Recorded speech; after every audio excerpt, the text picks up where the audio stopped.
ya kisiasa nchini wamepokea fidia kulingana na kamati maalum iliyoundwa kushughulikia mchakato huo. Kamati hiyo inasema kuwa jumla ya shilingi milioni 674.1 zimelipwa kufikia sasa. Kamati hiyo imesema kuwa itatangaza wazi orodha ya waliopokea fidia mchakato huo utakapokamilika. Emily Chebet na taarifa hiyo.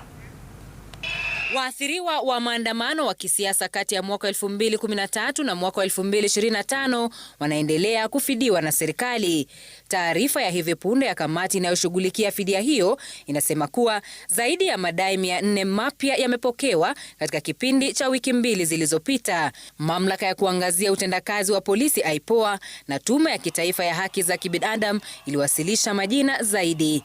Kufikia sasa kamati hiyo inasema kuwa jumla ya waathiriwa 505 wamefidiwa kima cha zaidi ya shilingi milioni 674, shilingi milioni 444.7 zikiwa zilitolewa kwenye awamu ya kwanza ya fidia. Katika awamu ya pili madai 157 yameshughulikiwa na kuidhinishwa. Jumla ya shilingi milioni 171 zimefidiwa watu 57 waliopoteza jamaa zao, ambapo kila mmoja alifidiwa shilingi milioni 3.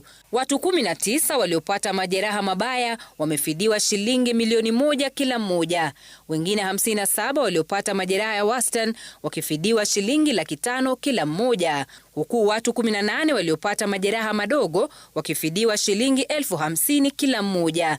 Aidha, watu 6 waliodhulumiwa kingono wamefidiwa shilingi milioni 1 kila mmoja. Mbali na fidia ya kifedha, jopo hilo linasema kuwa huduma za ushauri nasaha na msaada wa kisaikolojia zinatolewa kwa waathiriwa wanaofika mbele ya ofisi yake.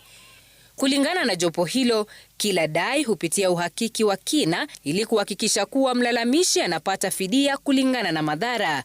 Kamati hiyo inasisitiza kuwa mchakato huo unaendeshwa kwa uwazi na uwajibikaji, ukiongeza kuwa orodha ya wanufaika wote itatangazwa baada ya zoezi hilo kukamilika.